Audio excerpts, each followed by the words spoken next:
Cool. Awesome. It's a podcast. Welcome back. Thank you. Kyprios, thanks for being here, man. Dude, thanks for having me. Cheers. I've never had one of these. This is La Cerveceria, North Vancouver. I think it fits the theme. Salted lime beer. You got a grapefruit beer. I just like them. Yeah. Mezcal? Yes, sir. So this is really fun for me because I met you at an Advent Tours gig. Yeah. With Ali and Ashley and I forgot who else was in the band in that. Mike Young. In that very early iteration. Yeah, Mike Young. Yeah. No, maybe JC first. It could have been JC. JC from Guilt and Company. Which is really, it's one of my, historically one of my favorite shows that's played at Guilt and Company because it's all improvised. Yeah.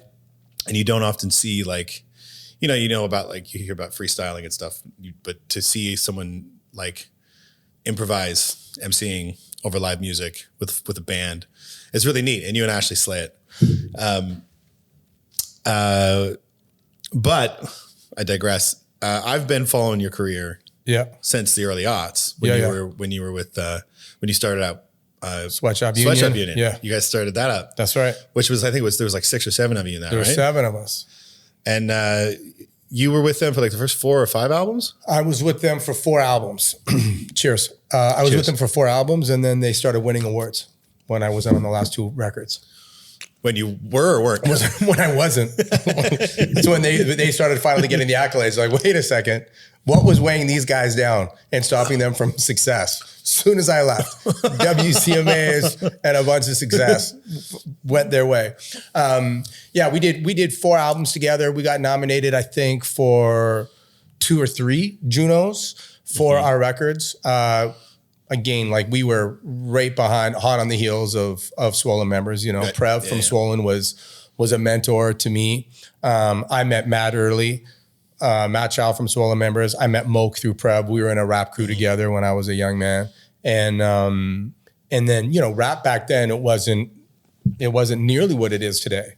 If you would see people that were dressed differently, or if they handled themselves in a certain way, you were like, oh, those guys listen to underground rap. Mm-hmm. And I guess even back then there was a bigger distinguishment between like commercial rap at that time, which still was not being played in nightclubs. There was nights you could go to like a Wednesday night in Vancouver at a gay bar that they would convert to like a hip hop night, or in Victoria there might be a night, but there was not.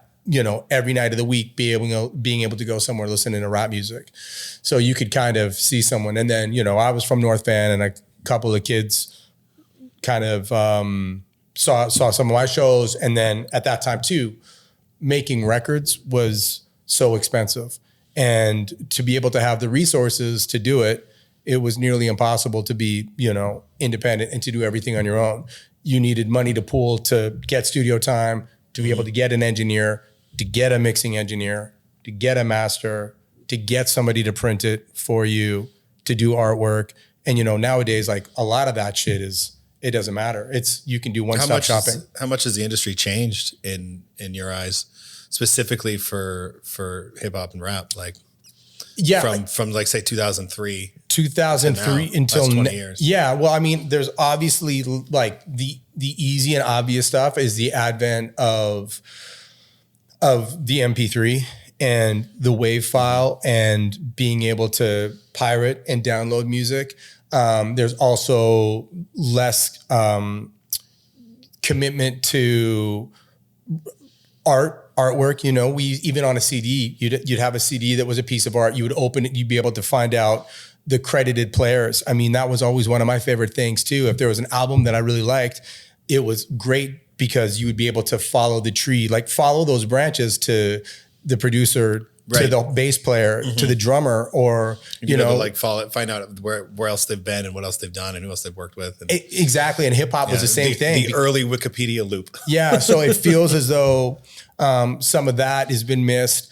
You know, obviously record sales are different. The way that the way that music is monetized now is a far cry from how it was. And that being said, it wasn't like any time or any place in my life did I have a ton of success monetarily from the sale of records. But, you know, I was signed to a major record deal. I signed to Sony. So I did get a decent advance back in the day. Was that your solo stuff? Or was that was my solo stuff? Yeah. So Sweatshop Union, we were signed to Battle Axe, and they had a distribution with EMI.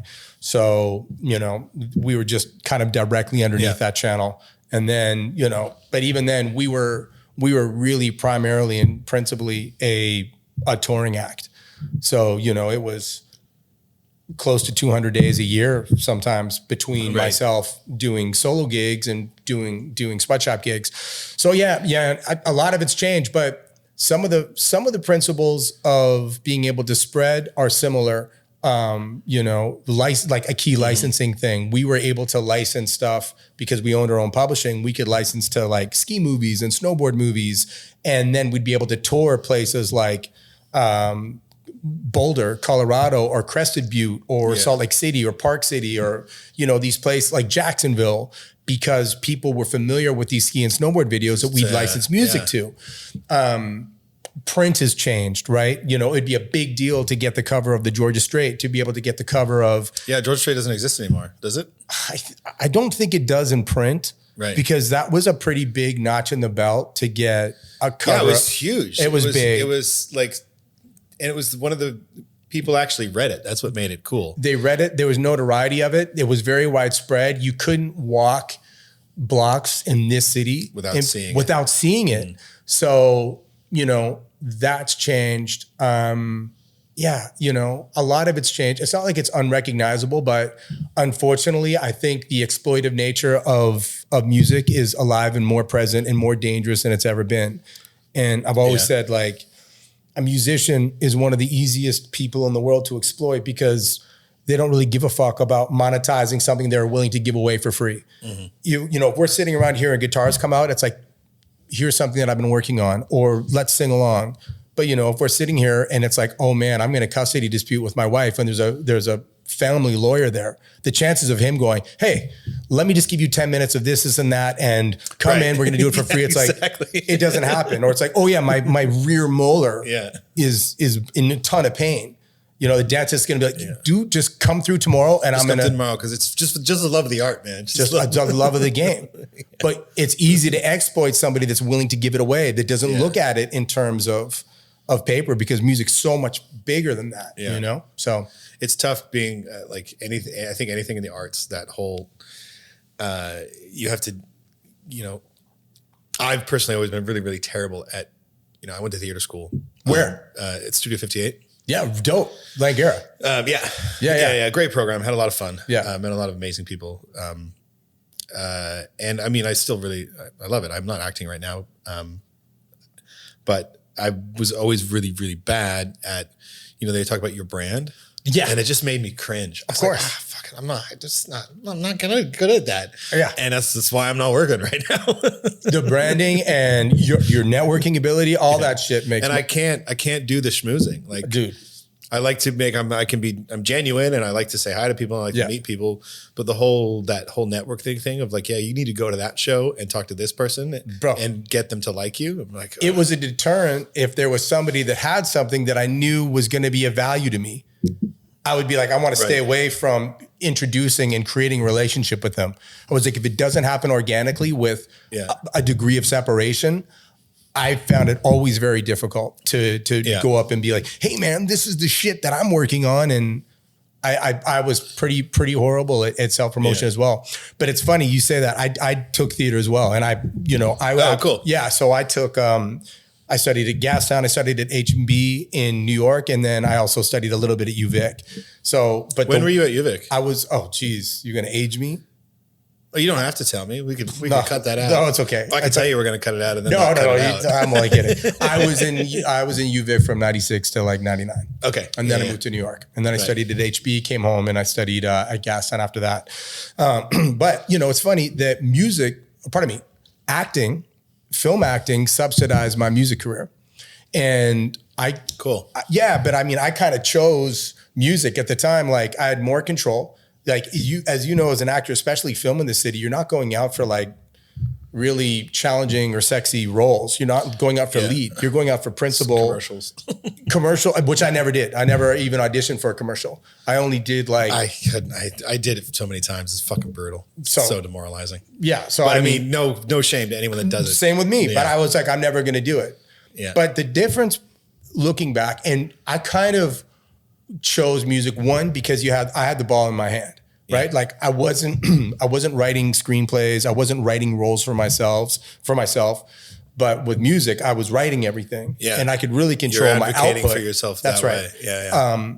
But the other thing was at about 23, from 21 to like 23, I was still playing high school, but I started losing my hair at like 24.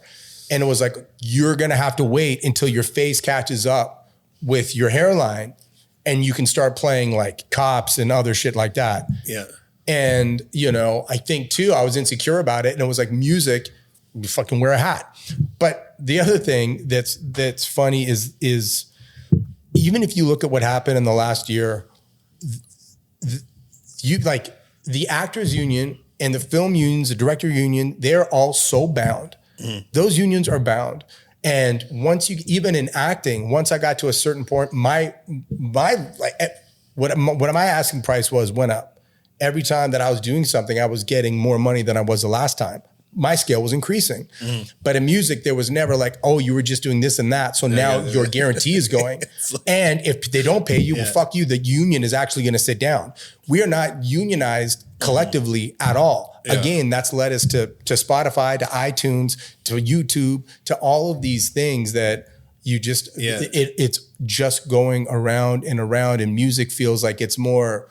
And you're totally right. How easy, you mentioned, musicians being the easiest to exploit, because, maybe the theater artist or the actor, film actor isn't more or less able to be exploited on an individual basis per se to a musician. Yeah. But you're totally right. There's those systems in place. There's an agent that fights for you, and you're going to get exploited, but someone's still going to make sure that you make your nut.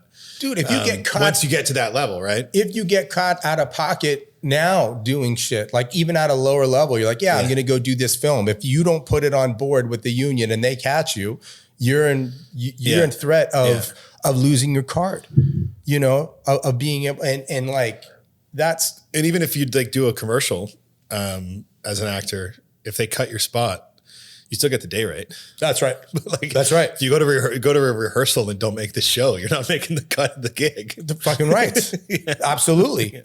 No, it's true. So it's funny, but the industry's changed a lot, but there's, certain things are just more true than they've ever been with just, the more that you look around, the more that you kind of dig under rocks, the more that you see that the talent is still there. Mm-hmm. The ingenuity is still there. The technology now is crazy. Some of it is just like scary, because it takes some of the musicianship out of it. But, I was kind of there when like my very first demo that I made, I wanted to spend more money to put it to 2-inch reel, even though everybody was already committing things to computers at that point. I still wanted the romance of, like in film, you wanted 35 millimeter film, right? Like, and it was more expensive than gold. Yeah. But, I kind of have a foot on both sides of it.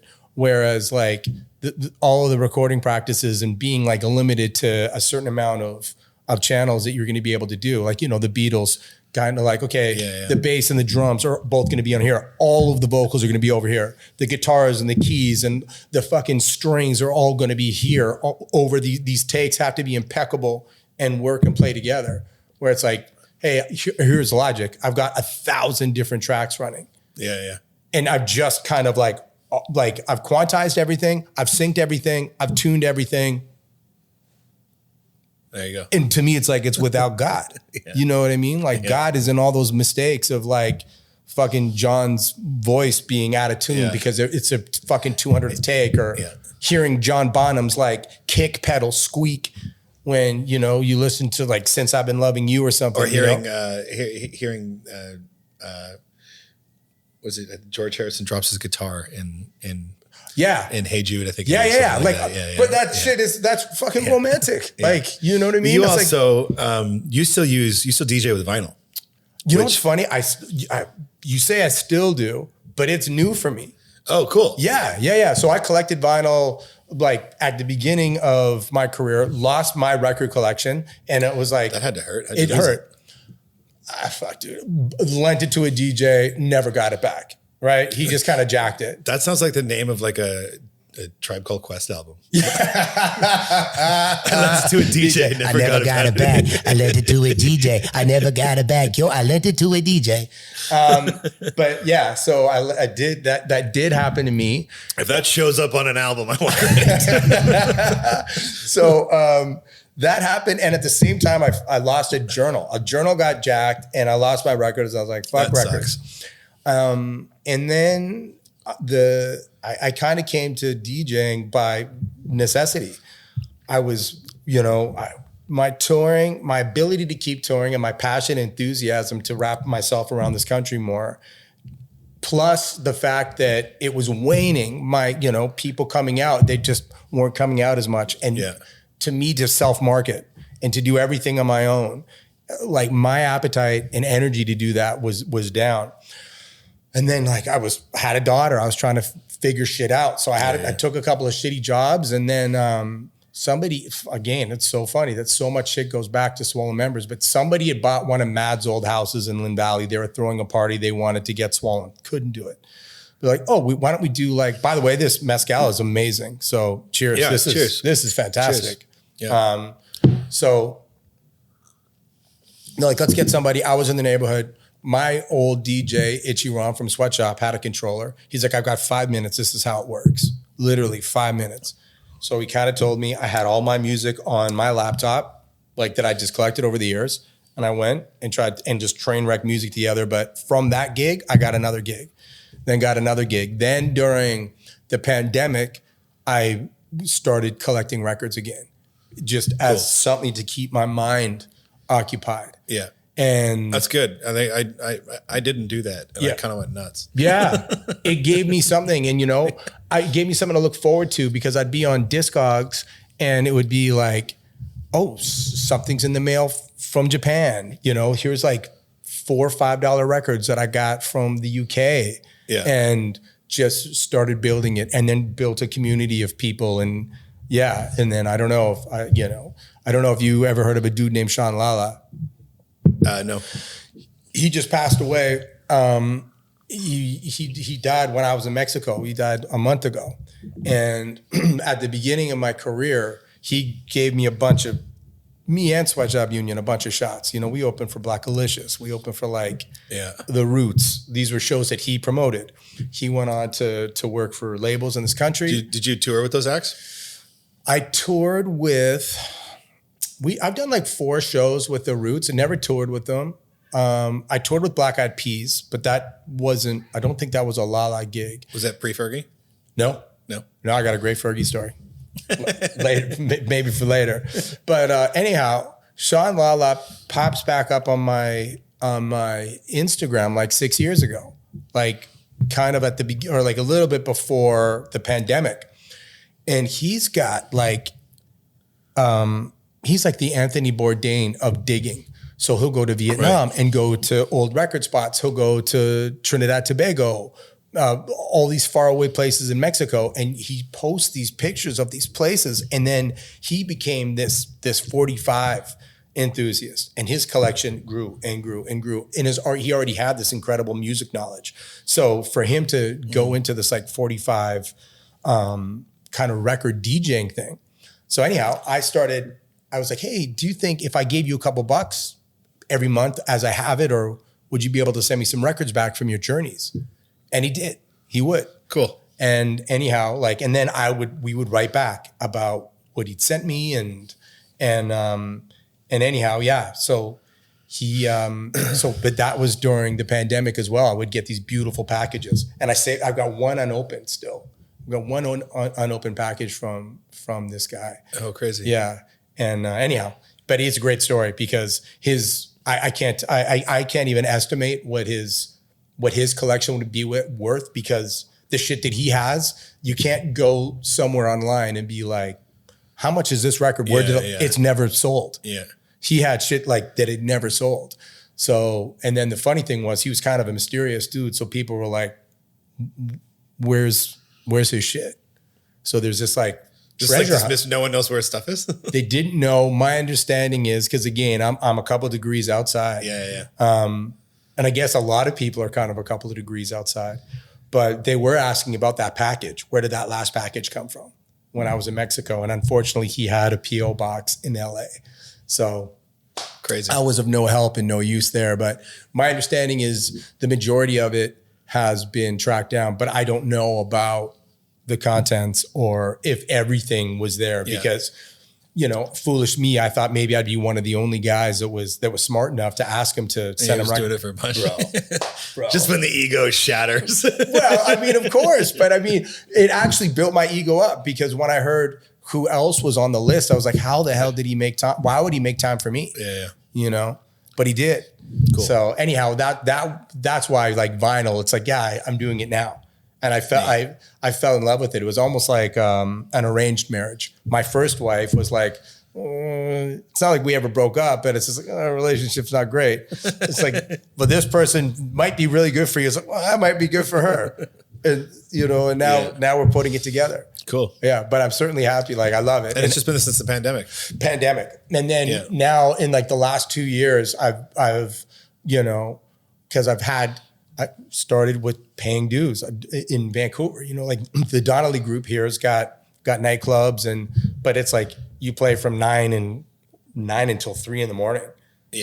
Those are fucking grind. They're slogs. Slogs, right? And it's like a break. So you kind of like put on a long song and go get a piss, and your fucking eyes are burning and people are driving you crazy. But I mean, there's no better way to get your 10,000 hours in the cockpit, right? Than just like fucking grinding it, dealing with fucking donkeys and muppets. And you're doing it like exclusively vinyl? No, I still keep a couple of like controller gigs. And then, if I do corporate, or if I do weddings, or if I do like parties or whatever, then it's a controller, because you go up to a wedding, it's like, hey man, can you play Don't Stop Believing? It's like, I didn't bring that record. It's like, no problem. I got you. Yeah, I can play Journey. Yeah, I got you. And in Vancouver, it's like it always fucking hits. troglodyte. Yeah, you fucking troglodyte. I'd like to play troglodyte for you, but like it hits, So, you mentioned we were talking about records that never were sold. Mm-hmm. He's got these gems. Mm-hmm. That's one of the things I missed, and I lost. They weren't records, but they were CDs. Tons of CDs that I've lost over the years of just being a flailer. Yeah, that were purchased at concerts of guys. And this is the 10 years before everyone had everything online within 5 seconds of it being completed. Yes. And so people would produce these albums, they've self-produced albums that they recorded with like GarageBand, and then they would make a studio with like insulation and pillows and egg cartons in their parents' basement, and go do everything that they could to make it sound as best as possible. And then they'd all scrape together with like their lawn mowing money to pay for a mastering. And and then they put a record together, and most of the a lot of times they were shit. They were garbage. Right. But a lot of times there was always like a diamond in the rough. So I had so many of these albums that had like 1 or 2 random tracks on it from a band that like existed for 15 minutes.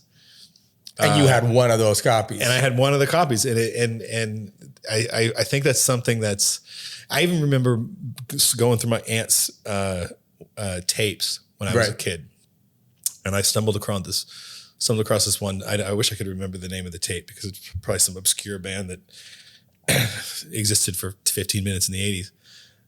But she was like, they were like friends of friends in high school or college. I went to their show and they were selling tapes. I bought one. But like they were on a label. They never got, and there's so many little gems out there. It reminds me of that story. I don't know if there was a story on Insta Tick tweet or whatever it's called. About 2 years ago, of this kid that got into his parents' car, and he turned on the stereo, and his dad was listening to his music an album that his buddies had made in the 70s, and it went viral. It's now the guy they got he posted on TikTok. He's like, "This is my dad's band from the 70s." Right. It went viral and it blew up. I think they went on Jimmy Kimmel together. But it's so dope. like all those little gems of, record collections where there's a piece of music somewhere that has such a massive story to it, and it's like you got one of 500 copies, and that's it. And Did you see Looking for Sugar Man? No, I haven't seen it yet. I've heard it's good. It was good, but it was very similar. Massive. He was kind of supposed to be like Dylan pupil, in that vein, did his thing. And you probably will have recognized the song from years ago. Like it would still get kind of radio play. Mm-hmm. Where did you grow up? I moved here at the beginning of high school. So of high school. So yeah, I mean, I don't know, like the radio stations here, my mom listened to AM and then some like old rock, but it was like, she listened to a lot of bullshit music. I'm sorry, Mom, but it's just true. You listen to a lot of bullshit music. So did mine. It's okay. But it's like, that record collection. I remember like, she's like, here are my records. I'm like, there's 2 that I'll use. So there's like 100 of like, I can't use the Barbra Streisand, this shit. I can't use it. But anyhow, he went and became like a laborer. He was a roofer. And then, these 2 guys in South Africa were like, dude, this is one of the biggest records in South Africa still to this day. And then they unearthed it. And then, the film wins an Academy Award and he toured and toured and toured, off of that. But similar story of like shit that was small and then the right people. I mean, it's just like finding, so much of it is chance and luck with art. Yeah, totally. You get something because and persistence. And persistence. Yeah. But most of the artistic minds don't make great bedfellows with the business acumen, right? Like very few of us have both sides of the brain. Some do that you're like, they're incredibly creative and they have business savvy. But for the most part, it's also like a rare person that has the business savvy, but is able to, like, you need to be, not to say that everyone that is willing to advocate for themselves is a narcissist, but you do need to have a little bit of that like ego. Sure. To be able to, because it's not that you just need to have business acumen and business savvy. You need to be able to apply that to yourself. And I think that's what a lot of artists struggle with. Like I struggle with it. I'm like, yeah, I could probably broker a deal for this person. And I could tell you every reason why you should believe in this person. But it'd be more difficult for you to do that for yourself. Myself. Yeah. And I think that like an overarching interest in economics coupled with a creative mind is very rare. Totally.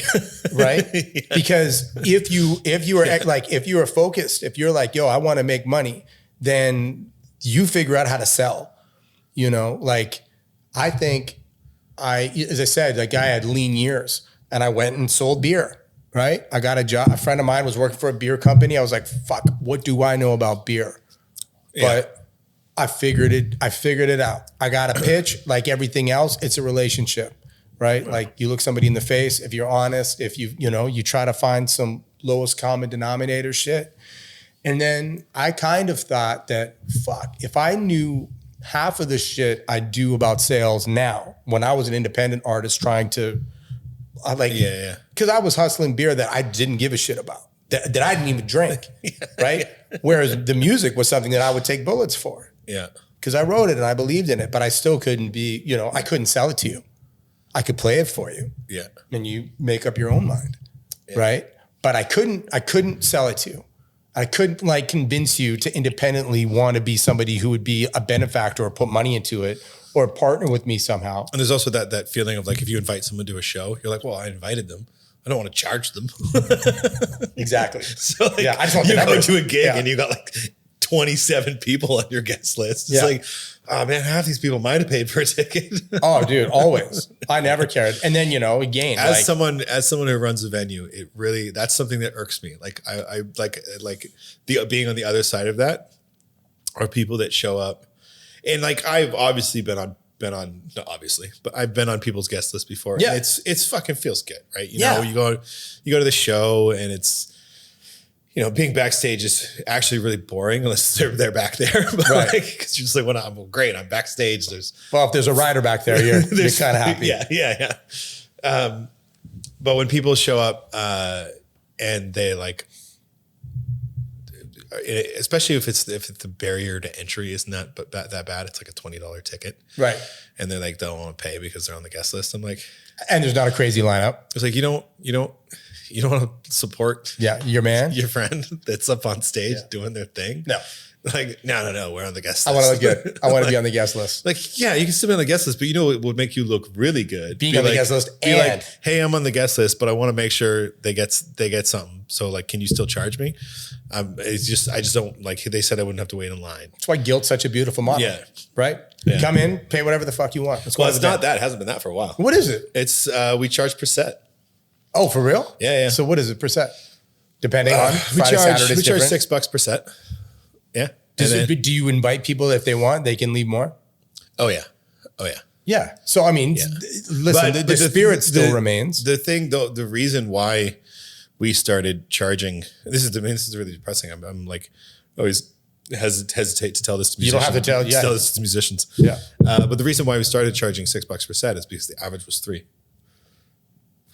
Jesus. That was what we were averaging per person was $3. $3. Yeah. And I mean, people would come in, like, there's still like average is a skewed statistic because I think it gives us a distorted view of people.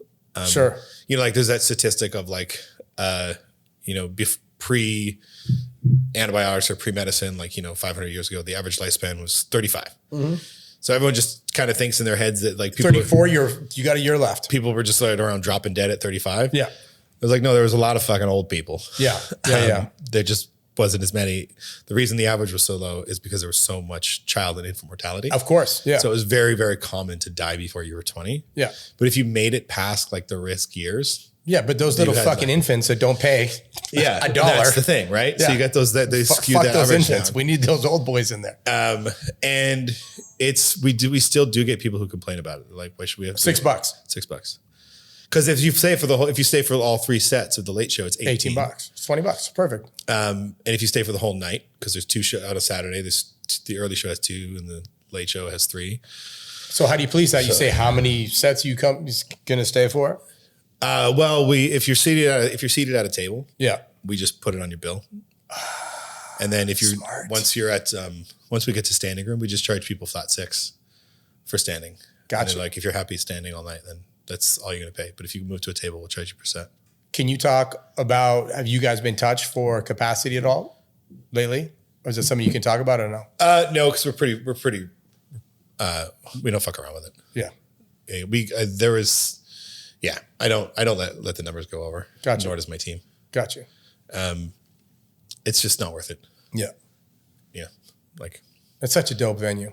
yeah. It's Yeah, the we venue. like it. We like it. We're talking about Guilt & Co. If anyone wants to know, Guilt & Co. Guilt and Company. Go check it out. I wanted to ask you. You were talking about one of the first things you mentioned when you sat down was, you talk about the different. You mentioned underground rap, underground hip hop, which was for me that was my barrier. That was not my barrier. My Gateway? My gateway. Yeah, it's fucking mezcal's catching up to me. Yeah. Have another. It'll smarten us up or something. Smarten us up. That was how I got into hip hop because I grew up. I had an older brother who was he's 4 years older than me, and he was like, "Rap is dumb," because he was just like, it was when you were a teenager in the 90s. Dude, there was 2 sides. There was 2 sides. Yeah. And then I moved into, I got older and started realizing that I couldn't not be into any style of music. Right. It just didn't fit. Right. Like I literally liked everything. I was Beautiful. like, if it's music, it's music. How old were you when you got there? A teenager. Yeah. Well, and it's progressed the more as the older I've gotten. but I was about 16 or 17. My friend who was really into hip hop, and at the time it was Atmosphere, it was A$AP Rock, it was Sage Francis, it was Black Alicious, it was Sweatshop Union. Right. That's the stuff that he was listening to. So what got me into it was, and don't get me wrong, I love all the like the mainstream stuff from the early 90s in California and New York. Like, you know, put on Biggie or Tupac any day. Like you're happy. I'm not in either camp. Right. Music is music.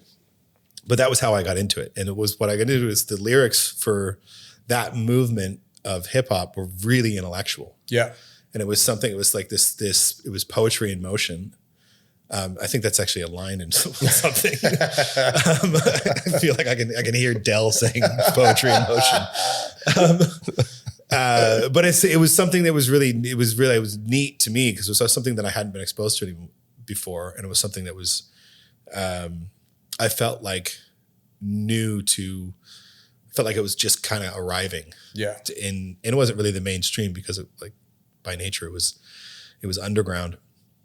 I guess if there's a question attached to that, what was your, experience like being, were you always pointed in that direction musically, or was there something that drew you to a specific style of rap?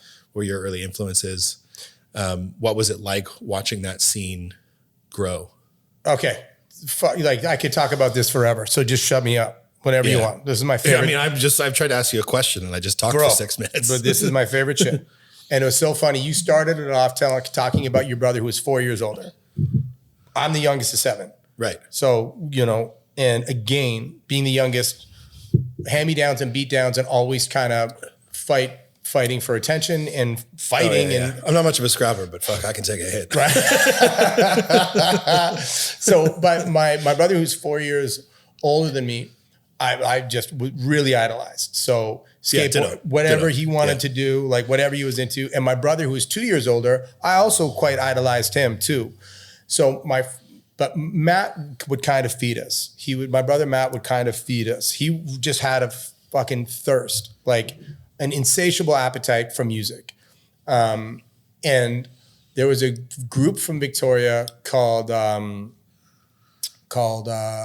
Dayglow Abortions. Yeah, I remember them. So Dayglow's, my brother bought that record, came home, and my mom's super duper Catholic. She saw Dayglow Abortions, made him return it. He came back with, I think, like 2 Live Crew or like something, or like the Fat Boys or something that was way worse, right? And so back then, I was in like grade 2 writing out the lyrics. My mom's caught me writing the lyrics of My Nuts by the Fat Boys.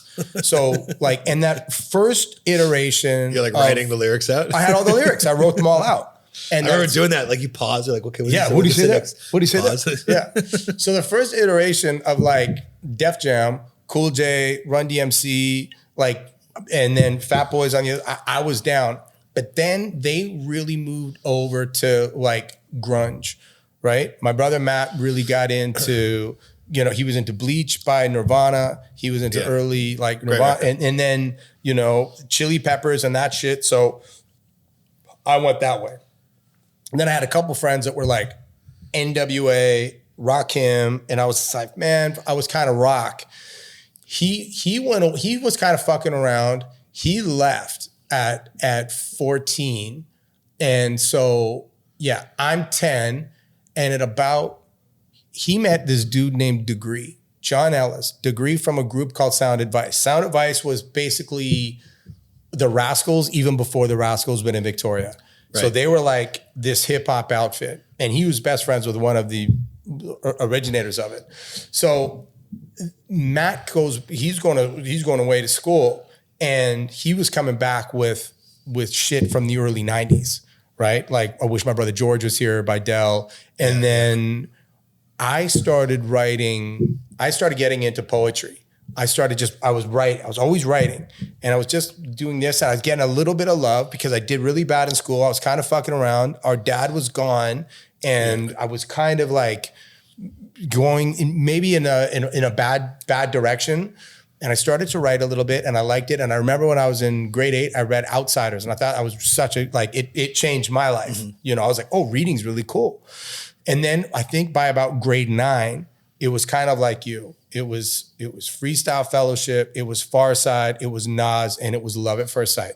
And the poetry that I was writing, immediately I started trying to format it to music. And I couldn't really figure it out. And then I think when I was 15, I met Prev because I already knew through Deg, like, you know, you're talking about freestyle. I'd never heard anybody rap like Prev before. And I met Prev, Mocha, Zen, Sichuan, Bird of Prey. There used to be a pizza joint at the end of Robson in Vancouver, like a 99-cent pizza joint that was open. Back when it was 99 cents? Back when it was 99 cents, to age myself again.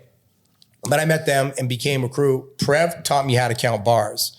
And then these guys were, like you said, like the language, because the thing, I guess, initially when my friends were getting into like NWA and that shit, I didn't see myself in it.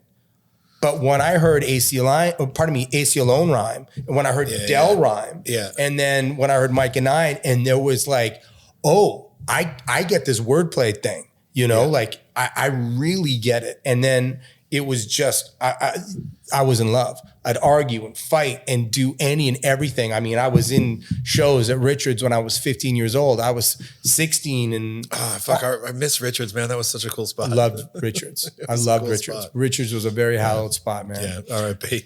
But R.I.P. So, yeah, you know, Freestyle Fellowship and AC Alone. AC Alone was my fucking guy. Even when I moved to New York in 99, like I was converting people because, like yourself, to me... So it took me years before I appreciated production, before I appreciated song arrangement, or all I gave a shit were guys. I didn't even give a fuck about the hook. Like and even when I signed to Sony, like I just was like, here are the 16 bars. Like here's something for that 8 bars after that. Right. I don't care. Right. Yeah. Oh, question. Yeah. Do you have a question? Sam? Yeah. Yeah. My cat's name's Chili. Not as cute or as friendly. This is Samuela. Hola, gatita. She doesn't speak English. That's the problem. Gatita, venga. Signorina. No. She's pretty cute. She's never done that before. It's probably just because her parents are gone. So she's like, well, I need love somewhere. Who the fuck are these gringos in my house? Well, she's very sweet. I'm glad she jumped in. And now she's pissed off. And you can't see the cat's turned its back on both of us. Was looking and watching and intently interested in this interview. But if I now, start sneezing, it's because I'm allergic to cats. Oh, really? The dander gets you? I don't know what it is. They tell you it's the dander or the hair or whatever. But like you, man, like roots, all that shit. Anybody who could just put together words, you know, just had me. I remember AC Alone had a song called Anna Lilia. And he counts to 10 in it, and he goes, I comes from the hills. I'm 1 in a mill. 2 to 3 ain't bad for a $5 bill and a couple dozen thrills just to see how it feels. 7, 8, 9, now he pretends he's real. And it was like him at a bar talking to a girl, counting to 10. And I was like, oh, that's fucking clever. That's dope. Yeah. That's really dope. And even at those nights of guilt, I would sometimes crib AC verses, or AC lines. Yeah. Because, you know, I think one of the big, I remember Brother Ali's Champion EP. Yeah. So many of the lyrics in that, and I still quote him all the time. I'm not going to attempt to try and quote a line because I don't want to embarrass myself. Right. But, and then his follow-up album, Shadows in the Sun, was also really cool. I was a big fan of that one. But you know what I remember? It's funny too, because I remember when I don't remember which Sweatshop Union album it was, but it was either the first or the second album, and the track "Don't Mind Us" were just a couple MCs that don't like. That's the first clubs. Record. Yeah, that was the first one I heard. Yeah. And I was just like, I was listening to it the other day, and I was kind of like re-going through the tracks. I'm like, fuck yeah, it was taking me back. It's taking me back because I feel like that came out like 03. No, 06? Earlier? Yeah, that came out in 2000, 2001. Right, yeah. So I probably heard it for the first time in 03. Right. For 02, 03. But if you listen to that record, because so much of what I thought about being a rapper was being an MC. being able to freestyle, being able to battle. And I kind of must have been fucking just a baby when that album came out. But I was at that point, I was bad. I was sharp. Like I'd beaten everybody in Victoria. I was decent here. You know what I mean? Like I battled in New York. I was doing spoken word and slam. What was it like going to like big hip hop towns as this kid from North Van? Living in New York was incredible. I didn't like going to big hip hop towns later on. I already had music out and was already kind of in the game. But going to New York and seeing like Pumpkinhead just fuck people up everywhere. And, going to shows and be like, there's Pharaoh, there's Mos Def, there's you know what I mean? And like just at joints and then stepping into a cypher. And so that was incredible. I mean, I was at this show. It was billed as De La Soul and Common Sense. Cool. It was just Common, just the two of them. And again, that was enough for me and my friend Luke to be like, we're going to go check out that show. Yeah. Didn't know, but we get there and Lord Finesse is DJing. And then Kweli and Mos come out, and Mos had already had Black on Both Sides, and they do like a set together. Like, the fuck are they doing? Then, oh yeah, by the way, Big Pun had just died. So there was a lot of people in New York for his funeral. And then the Alcoholics were there. So they get up and they do some shit. Simon Says was the biggest fucking song in New York City by like you could not walk down an avenue or a street and not hear like Get the Fuck Up spilling out. He did that song and I saw like so many breastises being rubbed upon. Like I could not count. Yeah. But it turns out that they were all buying time because Pasta Noose's girlfriend at the time was in labor. So they were buying time for Pasta Noose to get there. But he wanted to be there for the birth of his son. So all of these men bound together to come up and be like, I got 15 for you. I got 20 for you. I got 25 for you. I'll DJ in between. Like Primo's like, I'll DJ in between. So, Common comes up and we're in New York, so it's a safe place to do it. But I didn't think he'd ever perform the song Bitchin' You, which is his diss song to Ice Cube. And he gets up and does that. And it was just moments like that were crazy. And then, Dave comes out, just to make this long story longer. Dave, rest in peace, comes out and he does the beginning of Oodles of O's from De La Soul is Dead. And everything ends in O. And he does the first verse and he's like, hey, do you guys mind if I come out and do a couple of songs? Pasta Noose isn't going to make it. He's having a baby, blah, blah, blah, blah, blah. Pasta Noose runs out and he starts rapping and it's like 2 a.m. in New York now. Like they were supposed to be on an hour and a half, 2.5 hours prior to. It's like 2:30. And he comes out, he changes the last lyric to, and I just have myself a baby bambino. Fast forward to 8 years later, it's my birthday. We're in Kelowna opening for De La Soul for Wake Fest. And I'm backstage and have an audience with Pasta Noose and Dave. And I'm like, hey, they're like, everybody says we're at the show. I was like, no, I was at the show. I remember you said that thing. I was like, was it true? Was your girlfriend pregnant at the time? And he's like, well, now I know you were at that show. Goes into his wallet, pulls it out. He goes, that's my son, Miles. So that's what it was like in New York at that time. Yeah. There was all of this wild energy. And for me, like, not about business acumen, but just kind of hustle blood to come back and to see people on the street corners selling their CDs and selling and talking and communicating to one another. When I came back from New York City, that's when my career really started to take off, because then I was just, I just wanted to match the work ethic that I was witness to. I was like, okay, tried to get a show, got to get a show, got to get people at the show, got to get my tape out, got to sell a tape, got to fucking give away a tape. And that all came from the shoulders of New York City, you know? Yeah. So that's what it was like. It was an incredible time in New York. I was living in a place called Bushwick, Brooklyn. My daughter's name is NYA. She was conceived in Bushwick, Brooklyn. I was back there with my now wife. And I was telling my wife, I was like, hey, we got to be careful. Bushwick's a fucking tricky neighborhood. It's like coffee shops and fucking I was wine just in and like Bushwick beer. in Maine. Bro, In it's Maine. like, but it was not like that in 99, 2000. Like it was not like that Crazy. at all. Yeah. You know, and that's gentrification. Now New York Gentrification City for you. is like, it's pushed. I went to New York for the first time back in May. And what'd you think? Oh, I mean, I loved it. Yeah. Yeah. I had just come from, it's funny too, because I just come from Toronto and gonna get shit on for shitting on Toronto. You didn't like Toronto? Well, I was in Toronto for like not as long as I was in New York. Right. And then when I got to New York, I was like, oh, I get it. So Toronto's just not New York. But you know, it's funny you say that because I'd already been to New York before I'd gone to Toronto. I'd lived in Toronto and Sony flew me out for a showcase and they gave me a per diem. Right. So I was like, okay, I got a place to stay for 2 nights. And then I had a friend in Toronto and I was like, let's fucking drive to New York. Yeah. Like we're already here. Like let's drive from Toronto to New York. So I did 2 nights in Toronto and drove to New York. And I spent a week in New York. We drove back, flew out of Toronto. Never knew anything about Toronto. But then I moved out there like 6 months later and I lived there for 3 years. Right. Yeah. I was there for a weekend. So, but I'm saying I was smashed the entire time. I can respect that. A man after my own heart. Yeah, I think I was smashed there for 3 years. But I did see and get it. I do get why it's the center of this. You got another one there. You want?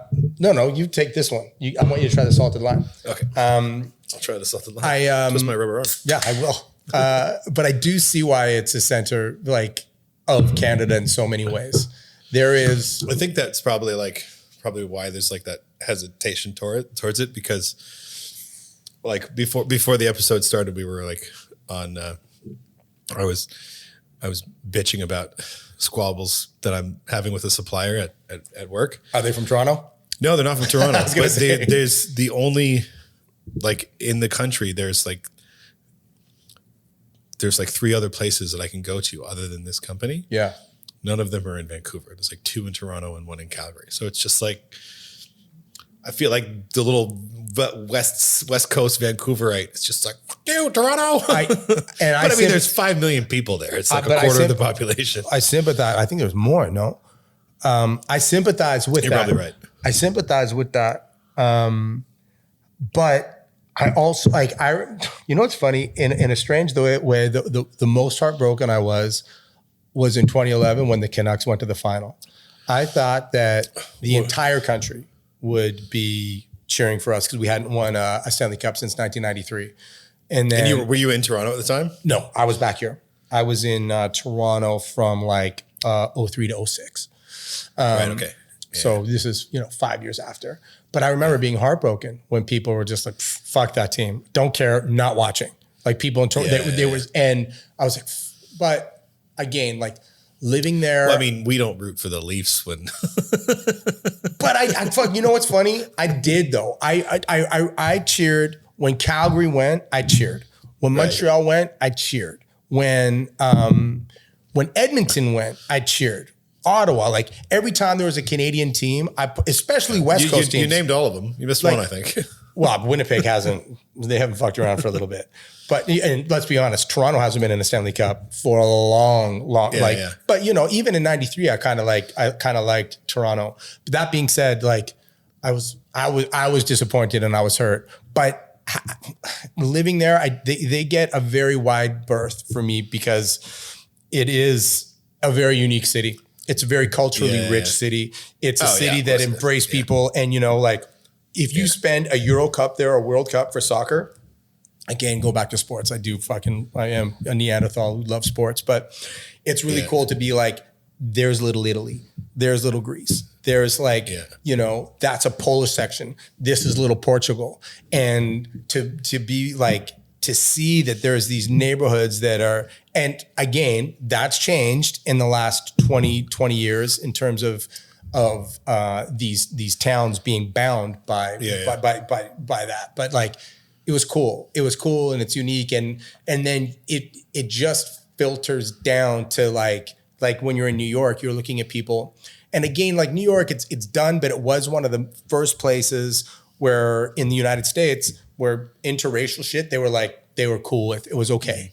You know what I mean? Like you could be black, you could be Puerto Rican, you could be Jewish and Italian. And then you would see these people that had melt together and you would see like the most beautiful tapestry of human beings because, you know, a lot of places in the United States were not diversified. Yeah, and same thing with like Toronto, when you look like Toronto was an early adopter of just like, hey, and again, you see people and they're just like this beautiful amalgamation of these other countries that are coming together, these other worlds and cultures that have blended and mashed together. And it gets, you know, it really gets down to some really cool fusion shit. So I don't know. I fuck with it. Yeah. All right, I stand corrected. No. Hey, dude, you can't be there for a weekend and like get rid of the bias. Like, don't get me wrong. I get it. Their media gives us no love. It's not just about our hockey team. Like you come about it biased and about like the little brother being a little fucking this redheaded stepchild. You come across it very honestly. Yeah.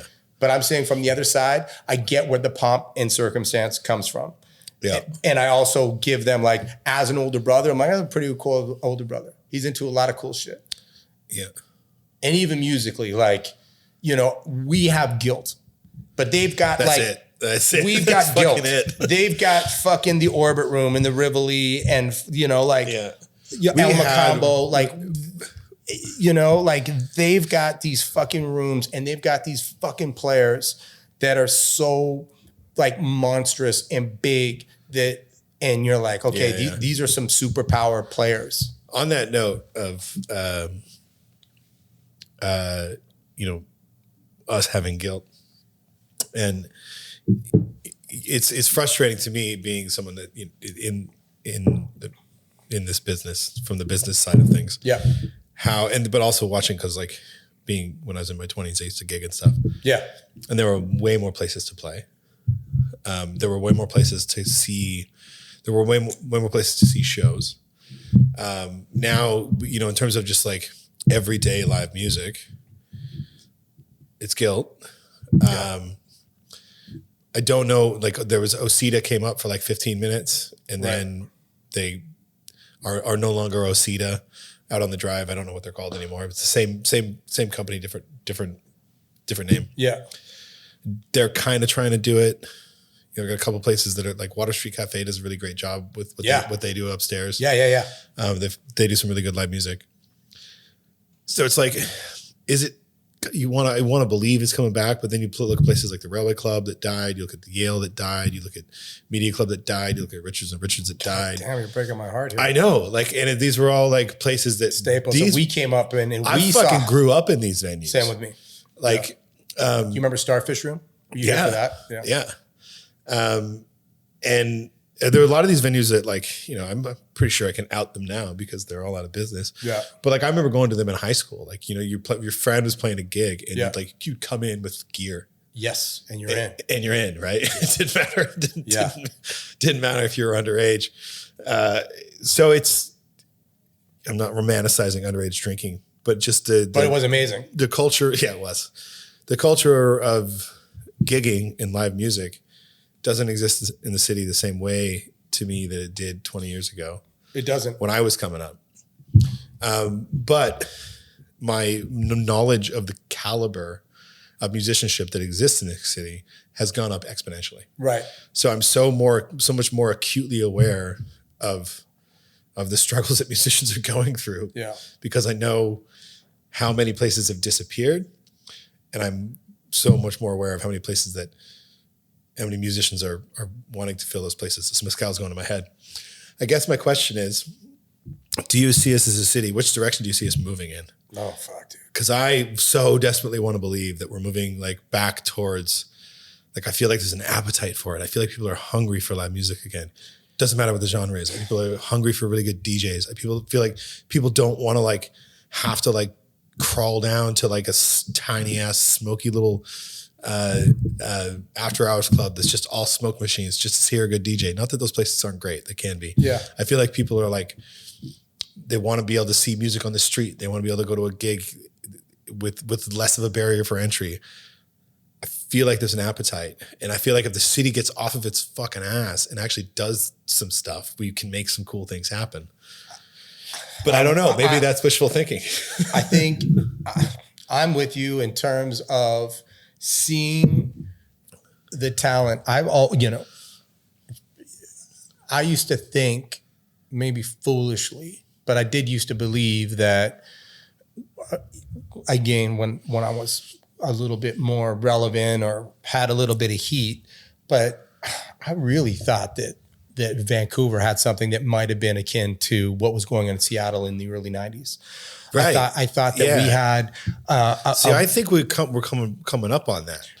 But I also think, in a negative way, the way that, because you went to New York for the first time in May, and you already had romanticized probably the city in your mind from the years of listening to music and seeing films and knowing fucking actors and like artists and artisans.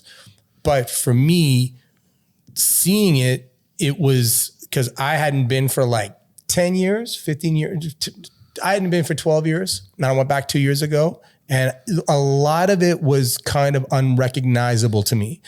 And I mean that in the way of like, the same way there was a Georgia Strait, it was like, well, there was the Village Voice. And if you went to the Village Voice, and I'm telling you, the best thing about moving to New York in 99 and 2000 is that every single night, it was, as a guy who had no money there, it was a rock fight for me to decide, like, who am I going to go see for $5?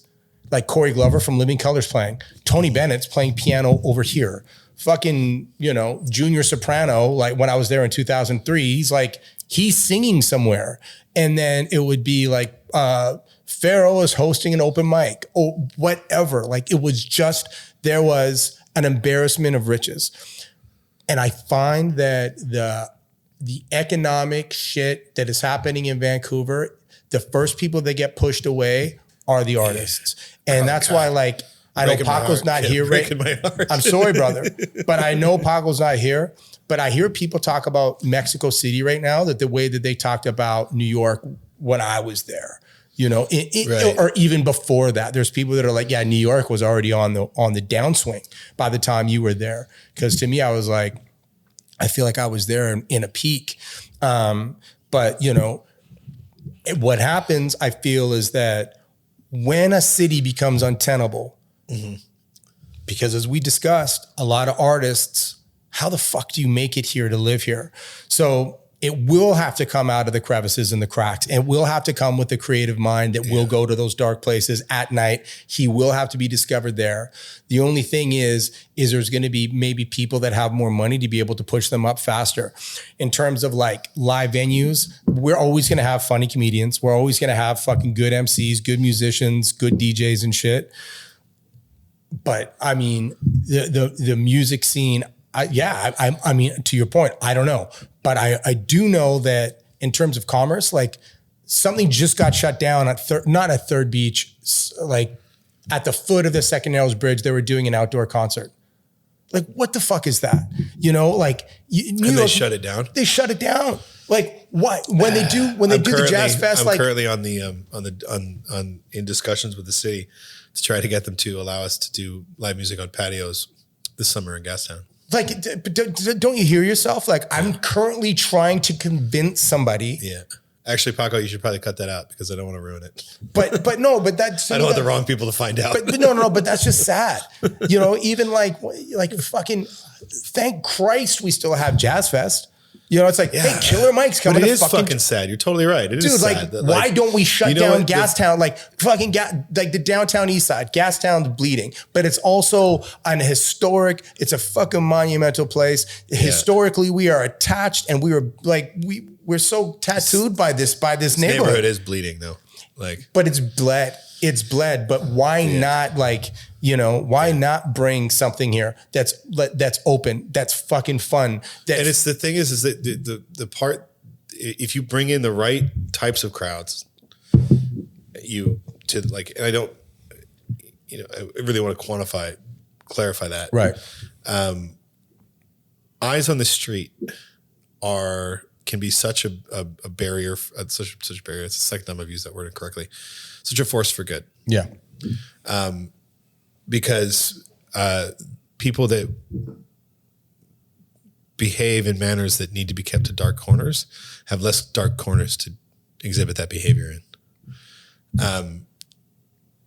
And a neighborhood like the Downtown East Side really, really needs that. It really it's like there's so much sadness, it's so much like trauma and addiction and stuff in that neighborhood.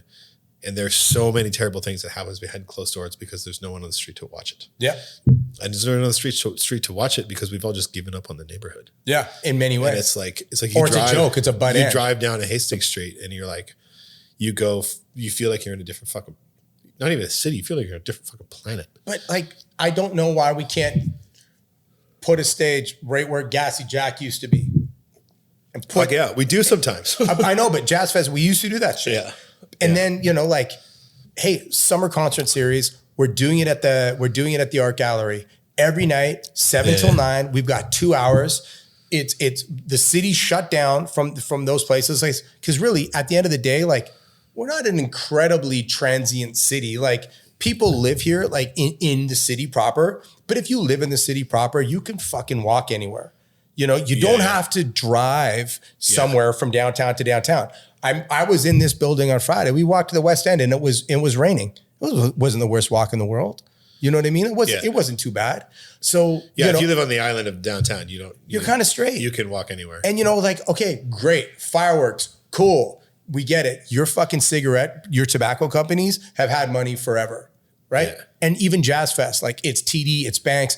I don't give a shit who's putting the money up, but like, why not have something that's bigger? That's like, hey, it is the Roots. They're going to be playing May 12th. It's not at the P&E where it's going to be fucking Roxette or somebody. It's like, let's do something. Roxette's still alive? I don't know, man. I hope so. I think. Oh, it's a low battery warning for this. Okay. It's fine. All right. But yeah, I just think that I was in Calgary. Okay. I did a musical in Calgary. I did the music for a musical. Like in 2014. What musical? I did a musical called Cranked. So my homie Mike Northey. Was it a musical based on the Jason Statham film? Is there a film called Cranked? Yeah, it's great. Really? No, it's ridiculous. What's funny? Awesome. It just dovetails into to the Downtown East Side. So when this play was arranged, there's a Vancouver theater company that tours high schools called Green Thumb. Yeah. My first professional gig outside of theater school was a Green Thumb gig. Amazing. Okay, so you know, playwright by Marcus Youssef. Yeah. Beautiful. Yeah. Who directed? Was it Patrick? Do you remember? No, it was Chelsea Haberlin. Okay.